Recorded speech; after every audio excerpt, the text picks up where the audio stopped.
Kami datang Tuhan di pagi hari yang luar biasa ini Yesus. Kami datang menyembah-Mu, kami datang memuji-Mu Roh Kudus. Persiapkan hati kami mau datang Tuhan. Kami serahkan semua dalam tangan pengasihan-Mu. Kami butuh Engkau Tuhan di dalam aspek kehidupan kami. Kami butuh hikmat-Mu, kami butuh kasih-Mu Roh Kudus. Terima kasih buat kebaikan-Mu Yesus. Terima kasih buat segala sesuatunya Roh Kudus. Thank you Lord. Thank you Lord.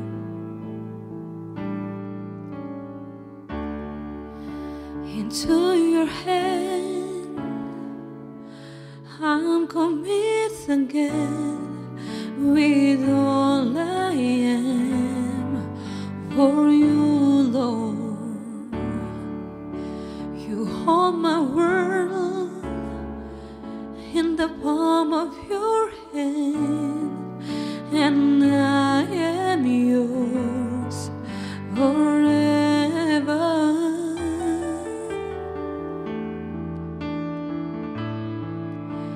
Jesus, I believe in you. Jesus, I belong to you. You're the reason that I live, the reason that I see. Jesus, I believe in you. Jesus, I belong to you. You're the reason that I live, the reason that I see with all I am. Thank you, Lord. I walk with you wherever you go, through tears and joy. I trust in you, and I will live in all of your ways and your promise forever. Oh, Jesus, I believe in you. Jesus, I belong to you. You're the reason that I live, the reason that I see. Jesus, I believe in you. Jesus, I belong to you. You're the reason that I live, the reason that I see with all I am.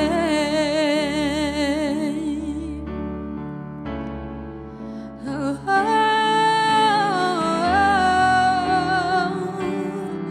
kami datang Tuhan,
pujian kami.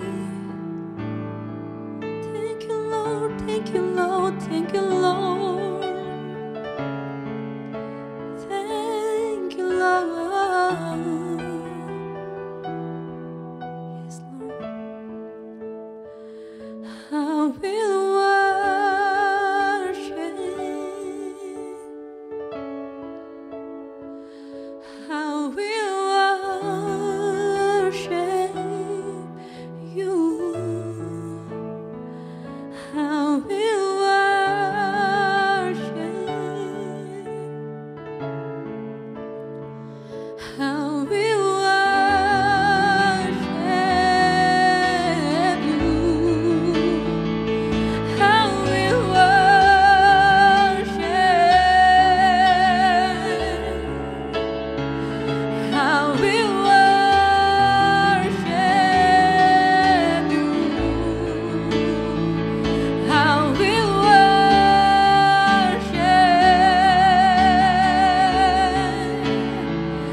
I will worship you, Jesus. I believe in you, Jesus. I belong to you. You're the reason that I live, the reason that I see. Jesus, I believe in you. Jesus, I belong to you. You're the reason that I live, the reason that I see. Jesus, I believe in you. Jesus, I belong to you. You're the reason that I live, the reason that I see. You're the reason that I live, the reason that I see. You're the reason that I live, the reason that I see.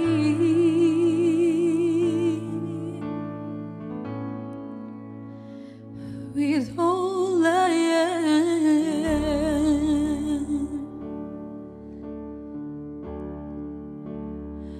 Lord, I will trust in you.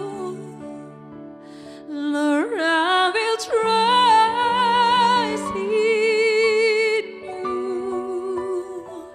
Lord, I will trust in you.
Shalom warga kerajaan, selamat malam, puji nama Tuhan. Kita bersyukur kita berjumpa kembali dalam ibadah tengah minggu di hari Rabu ini. Hari Rabu yang terakhir di bulan Agustus. Saya yakin dan percaya setiap kita ada dalam keadaan yang baik mengakhiri bulan yang ke-8 ini. Dan kita akan mempersiapkan diri kita untuk memasuki bulan yang baru. Bulan yang ke-9 tidak terasa saudara, 3 bulan lagi kita akan mengakhiri tahun 2023 yang penuh dengan berkat dan mujizat bagi saya dan saudara. Haleluya. Bapak Ibu Saudara, hari ini kita akan sama-sama belajar tentang satu tema yang saya beri judul atau tema malam hari ini, yaitu kita dipilih. Sebelum kita sama-sama merenungkan firman Tuhan, saya mengajak kita berdoa bersama-sama. Mari kita berdoa.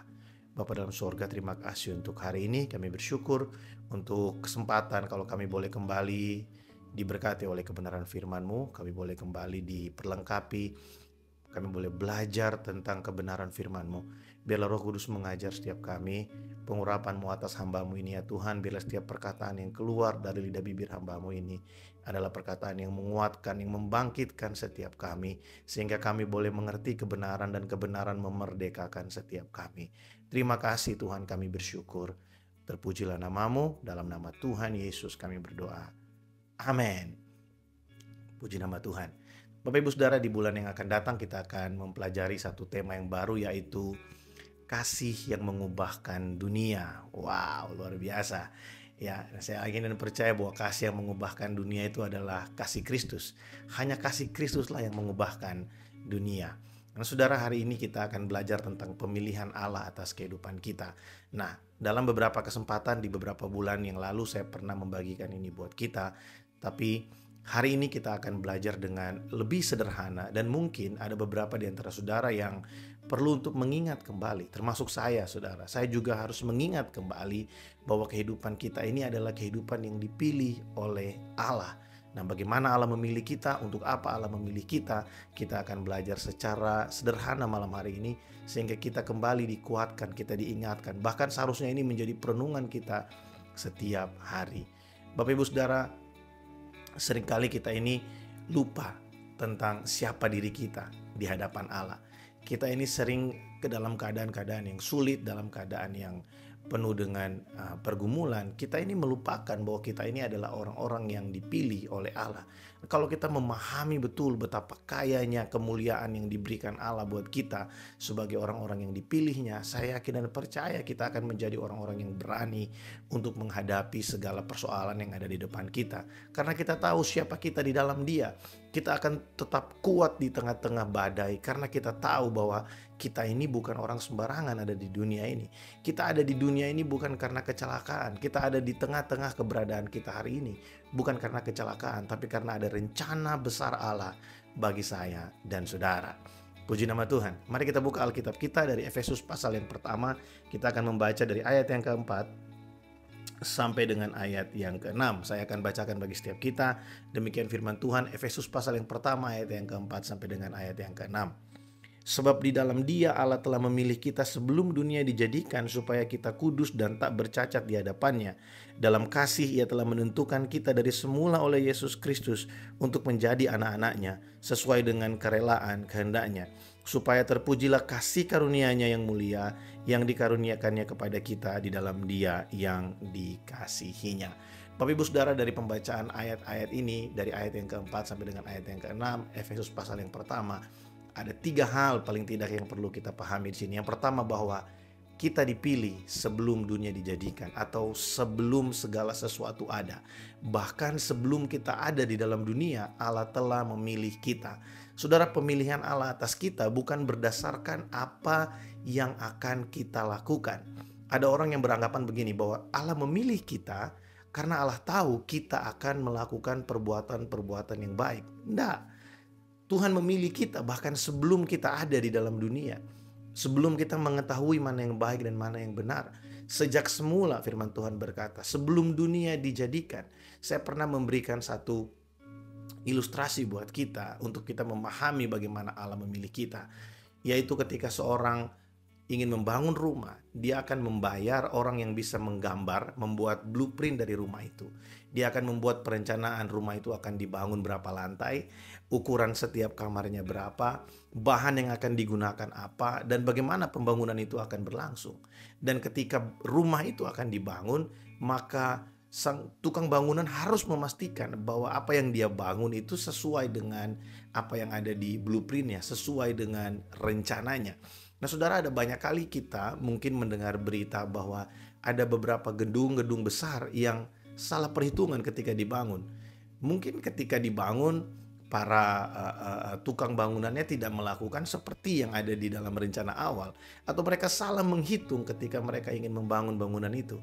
Tapi bangunan kehidupan kita sejak semula, sebelum dunia dijadikan, itu sudah ada di dalam tangannya Allah. Dalam kitab Mazmur, Raja Daud berkata, "Engkau menulis hari-hari yang akan aku lalui, dan segala sesuatu itu sudah ada di dalam kitab-Mu."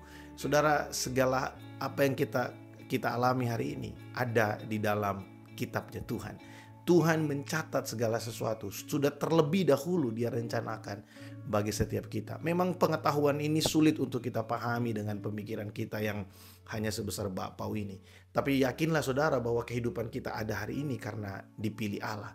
Allah memilih kita sejak dunia dijadikan, sebelum dunia dijadikan, supaya kita ada hari ini. Jadi kita harus mengerti bahwa sebelum dunia ada, sebelum kita lahir ke dalam dunia, Allah telah mengenal kita. Dia mengenal kita sebelum kita ada. Bahkan sebelum kita mengetahui siapa diri kita, Allah sudah tahu siapa kita. Makanya kalau kita mengerti tentang gambar diri yang benar di hadapan Allah, waktu kita tahu bahwa siapa kita di hadapan Allah, bahwa Allah itu mengenal kita sejak semula. Bahkan sebelum kita mengenal diri kita, dia sudah tahu siapa kita.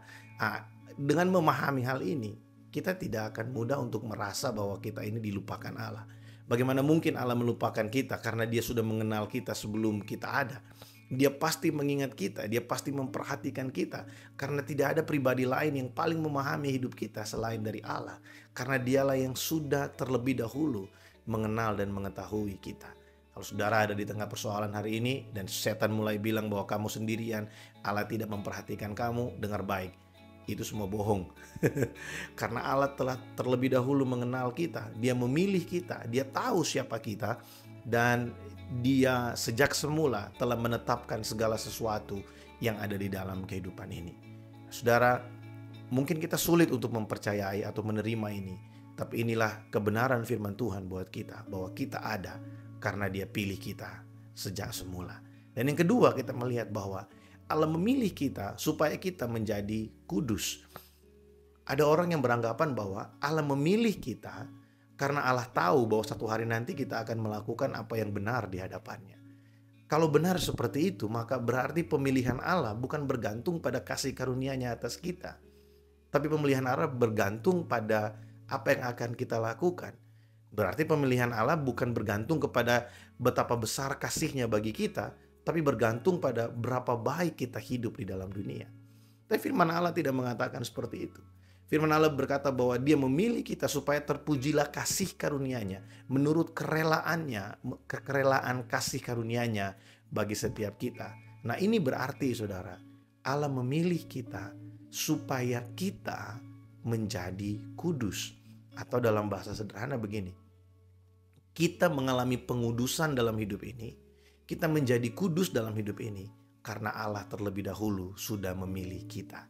Karena sejak semula dia telah memilih kita, makanya kita mengalami pengudusan hari ini. Saudara, hanya orang-orang yang dipilih oleh Allah yang akan mengalami proses progressive sanctification dalam kehidupannya. Ada banyak dari kita mungkin sebelum kita kenal Tuhan kehidupan kita baik-baik saja.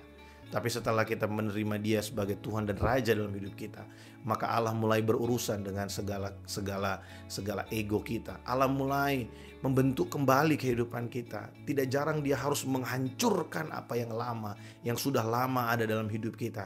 Mungkin karir kita sudah menjadi sesuatu yang seperti berhala buat kita. Mungkin hobi kita yang sudah melebihi cinta kita kepada Tuhan harus dihancurkan oleh Allah supaya kita dibentuk kembali dan hati kita menjadi hati yang murni di hadapannya. Itulah Tuhan. Dia menguduskan kita dari satu area ke area yang lain. Mungkin dia mulai dari apa yang kita cintai melebihi dia. Mungkin dia mulai dari hobi kita. Mungkin dia mulai dari apa yang kita senangi. Tuhan harus melakukan semua itu karena dia memilih kita dan dia mau supaya kita hidup menjadi orang-orang yang kudus. Saudara, kita tidak mungkin berdoa dalam 1 minggu kemudian kita tiba-tiba menjadi orang yang kudus. Enggak, saudara. Kekudusan itu adalah satu perjalanan yang kita bangun setiap hari. Kekudusan adalah satu perjalanan yang berlangsung setiap hari. Kita dikuduskan dari hari ke hari. Makanya selalu ada perubahan dalam kehidupan kita. Dalam waktu ke waktu, kita perlu untuk melihat apa yang sudah berubah. Kita perlu untuk melihat apa yang sudah terjadi dalam kehidupan kita. Sekian lama kita sudah mengiring Kristus. Ya, ada hal-hal yang baik, saudara, yang perlu untuk kita renungkan setiap tahun. Kalau saudara ingat tanggal berapa saudara dibaptis, saudara bisa ambil waktu itu. Saudara mungkin bisa ambil waktu untuk berpuasa, atau saudara bisa ambil waktu untuk merenungkan kembali. Sekian tahun saya dibaptis, apa yang sudah terjadi dalam hidup saya? Apakah saya sudah semakin serupa dengan Kristus?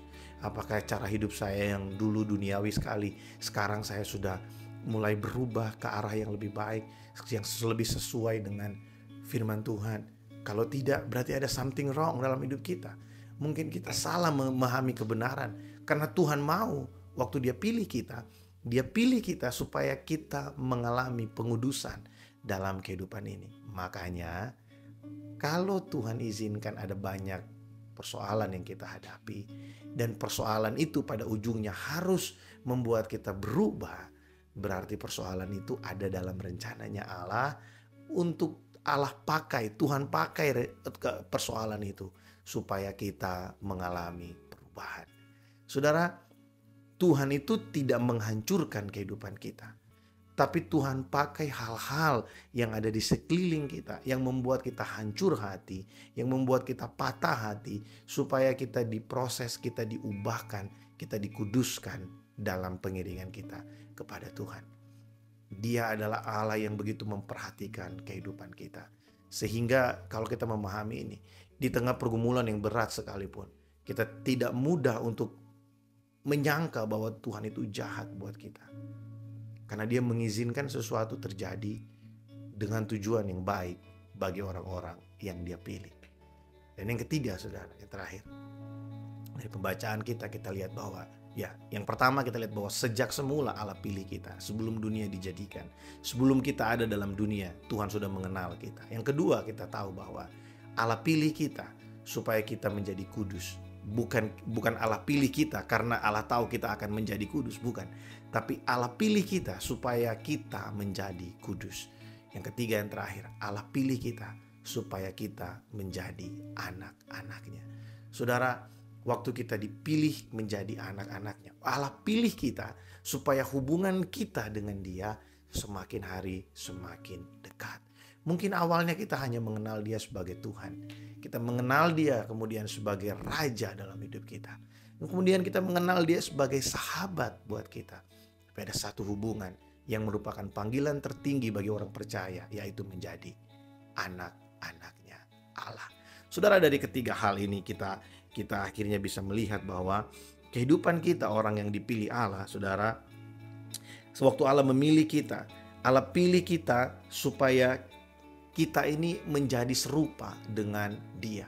Yang namanya anak itu pasti serupa dengan bapaknya, karena kita memiliki rohnya Allah di dalam kehidupan kita.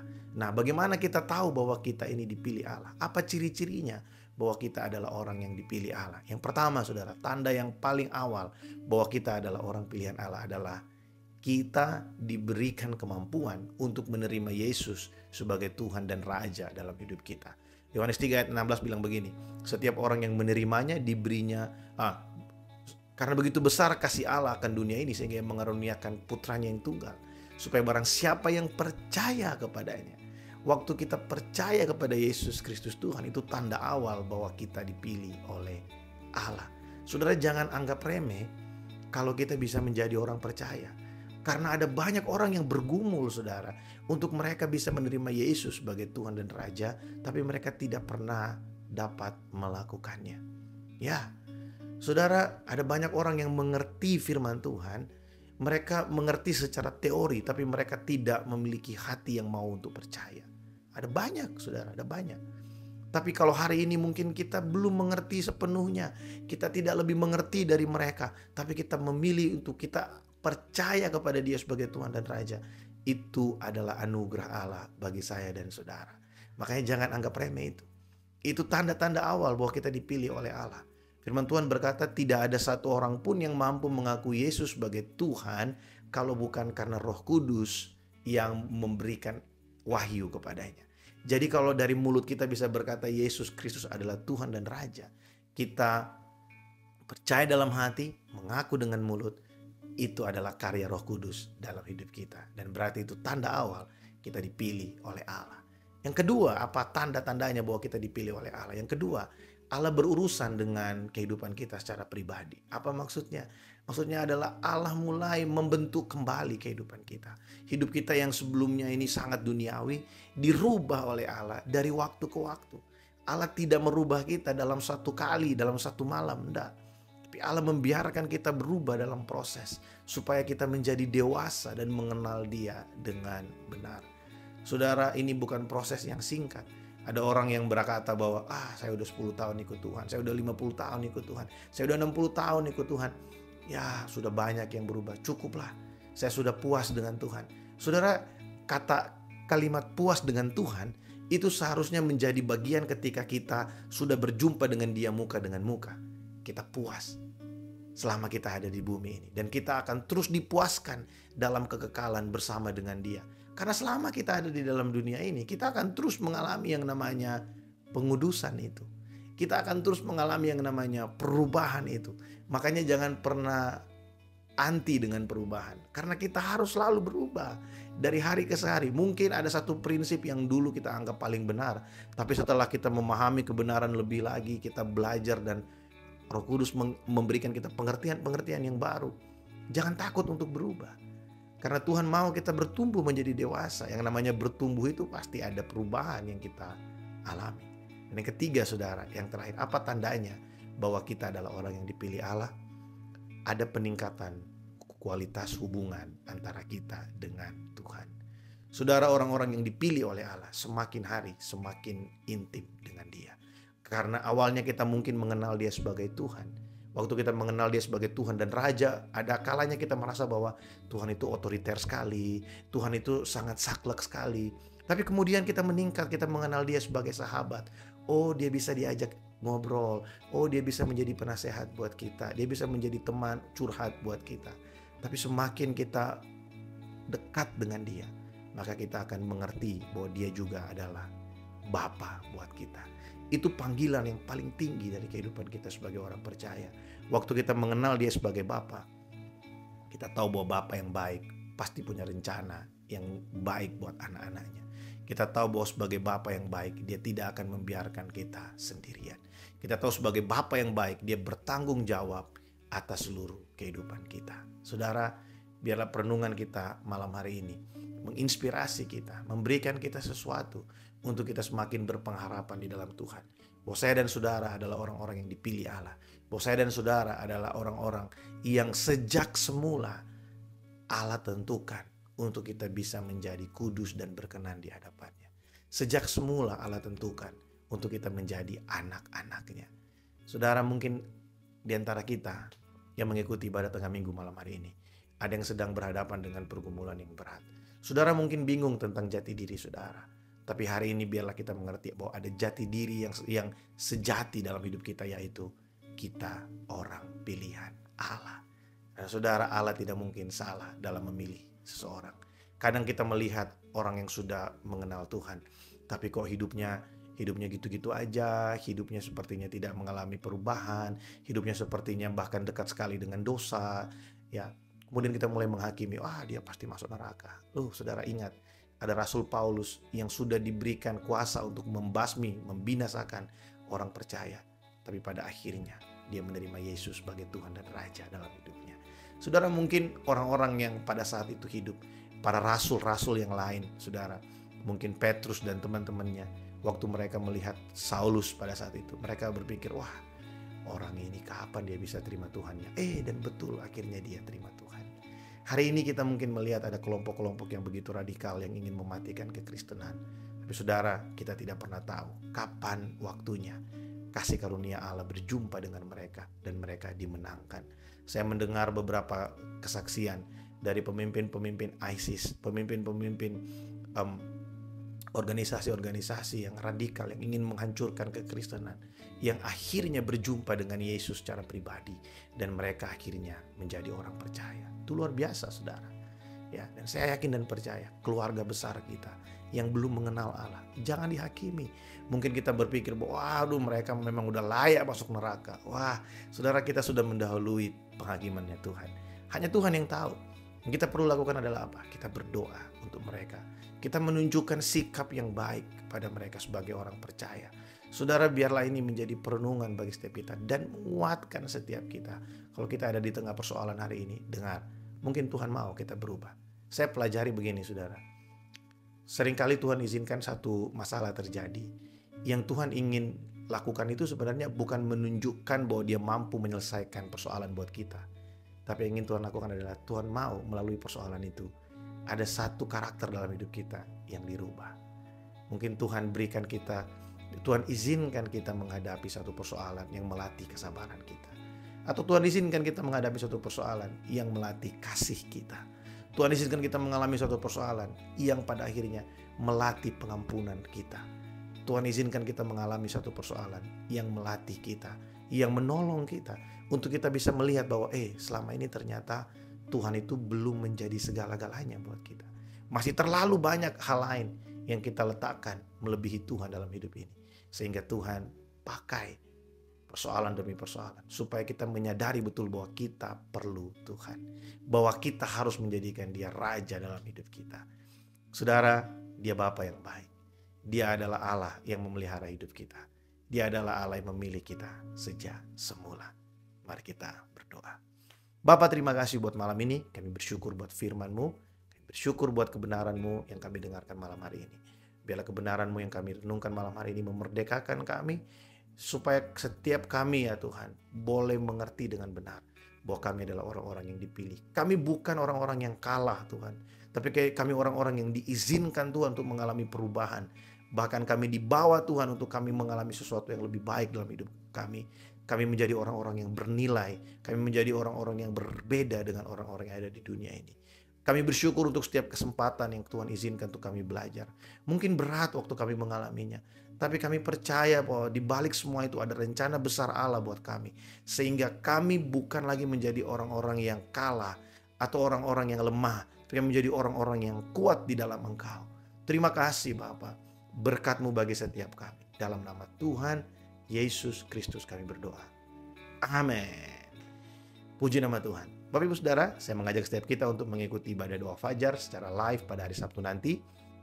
Dan juga pada hari Minggu, kita akan ada di minggu pertama. Saya mengajak kita untuk beribadah secara onsite sama-sama di gereja. Atau buat saudara yang ada di luar kota, saudara bisa mengikuti melalui YouTube channel gereja kita. Saudara, kita akan mempelajari tentang kasih yang mengubah dunia. Saya akan membagikan sesuatu buat kita yang saya percaya akan menguatkan setiap kita dan menginspirasi kita untuk semakin mengasihi Tuhan dalam kehidupan ini. Selamat beristirahat, Tuhan memberkati. Shalom.